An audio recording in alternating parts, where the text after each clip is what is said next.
ಗುರು ಅಂದರೆ ಇಷ್ಟೇ, ಅದೊಂದು ವ್ಯಕ್ತಿ ಅಲ್ಲ, ಅದು ಜ್ಞಾನ, ಅರಿವು. ಅದನ್ನು ನಾನು ಗುರು ಅಂತ ಅರ್ಥೈಸ್ತೇನೆ. ಆ ಅರಿವು ಮತ್ತು ಜ್ಞಾನ ಮತ್ತು ಅರಿವಿನಂಥ ಆಕರ್ಷಣೆ, ಇದನ್ನು ಕೂಡ ನಾವು ಗುರು ಅಂತ ಕರಿತೀವಿ.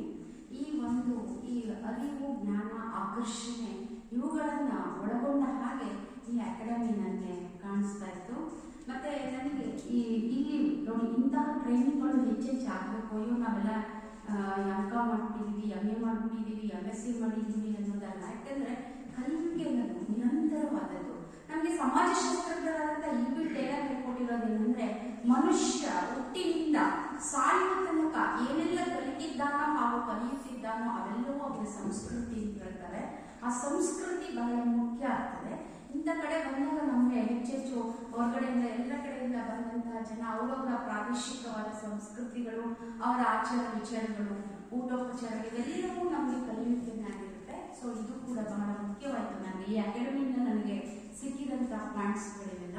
ಮತ್ತು ಆನ್ಲೈನಲ್ಲಿ ಏನು ತರಗತಿಗಳನ್ನು ಮಾಡಿದ್ರು ಅವು ಕೂಡ ಉತ್ತಮವಾದಂತಹ ತರಗತಿಗಳಾಗಿದ್ವು. ಮತ್ತು ಇಲ್ಲಿ ನಮಗೆ ಅದೊಂದು ಕಷ್ಟ ಏನಂದರೆ, ಕಾಲೇಜ್ ಒಂದು ಆನ್ಲೈನ್ ಅಟೆಂಡ್ ಮಾಡಿ ಅಂತ ಹೇಳ್ತಾರಲ್ಲ, ಅದೊಂದು ನಮಗೆ ಸ್ವಲ್ಪ ಕಷ್ಟ ಆಯಿತು ಸರ್. ಯಾಕಾಗಿ ಹೇಳ್ತಿದ್ದೀನಿ ಅಂದರೆ, ಕಾಲೇಜ್ ಹೋದ್ಮೇಲೆ ಅಲ್ಲಿ ಸ್ಟೂಡೆಂಟ್ಸ್ ಬರ್ತಾರೆ, ಅಲ್ಲಿ ಯಾರೋ ಟೀಚರ್ ಕರೀತಾರೆ, ಪ್ರಿನ್ಸಿಪಲ್ ಬಾಯಿಗೆ ಒಂದು ನಿಮಿಷ ಅಂತಾರೆ, ಅವಾಗ ನಮಗೆ ಹೆಚ್ಚು ಕಾನ್ಸಂಟ್ರೇಷನ್ ಮಾಡೋಕ್ಕಾಗೋದಿಲ್ಲ.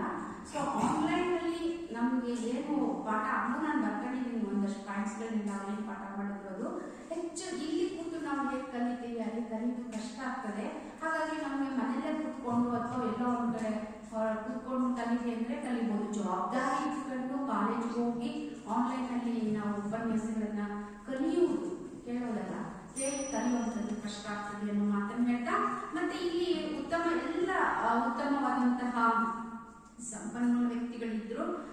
ನಮಗೆ ಇಲ್ಲಿ ನಾನು ಹೇಳಕ್ಕೆ ಏನು ಇಷ್ಟಪಡ್ತೀನಿ ಅಂದರೆ, ಇದೊಂದು ತಪಸ್ಸಾಗಿತ್ತು. ತಪಸ್ಸು ಅಂದರೆ ಇಷ್ಟೇ, ಅಲ್ಲೆಲ್ಲ ಹೋಗ್ಬಿಟ್ಟು ಅಲ್ಲಿ ನಿಂತ್ಕೊಂಡು ಮಳೆ ಗಾಳಿಗೆಲ್ಲ ಓಂ ನಮ ಶಿವಾಯ ಅಂತಿದ್ದ, ಅವನು ಫಲ ತಗೊಂಡ, ಅದೆಲ್ಲ ತಪಸ್ಸು. ನಾವು ಹೇಳೋದು ಏನಂದರೆ, ಎಲ್ಲ ಗಂಡ ಮನೆ ಮಕ್ಕಳು ಎಲ್ಲವನ್ನು ಬಿಟ್ಟು ಅಥವಾ ಹೆಂಡತಿ ಮಕ್ಕಳನ್ನು ಬಿಟ್ಟು ಇಲ್ಲಿ ಬಂದು ಇಲ್ಲಿ ಕೂತು ಇಲ್ಲಿ ನಿರಂತರವಾಗಿ ಏನೋ ಒಂದು ಸಾಧಿಸ್ಕೊಂಡು ಹೋಗಿದ್ದೀವಲ್ಲ, ಇದನ್ನು ನಾವು ತಪಸ್ಸು ಅಂತೀವಿ. ಇಂಥ ತಪಸ್ಸಿಗೆ ದಾರಿ ಮಾಡಿಕೊಟ್ಟಿದ್ದು ಈ ಅಕಾಡೆಮಿ. ಸೊ ಈ ಅಕಾಡೆಮಿನಲ್ಲಿ ಊಟದ ವ್ಯವಸ್ಥೆ ತುಂಬ ಚೆನ್ನಾಗಿತ್ತು. ಒಂದೇ ಒಂದು ಮಾತನ್ನು ಹೇಳ್ತಿದ್ದೀನಿ, ಒಂದು ಸಣ್ಣ ಗಮನ ಹರಿಸಿದ್ರೆ ಒಳ್ಳೆಯದು ಊಟದ ಕಡೆ. ಯಾಕೆಂದರೆ ಇಲ್ಲಿ ನಾವು ಬೆಂಗಳೂರಿನವರಿದ್ದೀವಿ, ಚಿಕ್ಕಮಗಳೂರಿನವರಿದ್ದೀವಿ, ಮಂಗಳೂರಿನವರಿದ್ದೀವಿ, ಮೈಸೂರಿನವರು, ಮಡಿಕೇರಿಯವರು. ಸೊ ನಮಗೆ ಈ ಭಾಗದ ವ್ಯಕ್ತಿಗಳಿಗೆ ಈ ಊಟ ಅಡ್ಜಸ್ಟ್ ಆಯಿತು, ಆದರೆ ನಮಗೆ ತುಂಬ ಕಷ್ಟ ಆಯಿತು. ಎಲ್ಲದಕ್ಕಿಂತ ಮುಖ್ಯವಾದದ್ದು ಆರೋಗ್ಯ ಇಲ್ಲ ಅಂದರೆ ನಾನೇನು ಕಲಿತರೂ ವೇಸ್ಟ್ ಆಗ್ಬಿಡ್ತದೆ.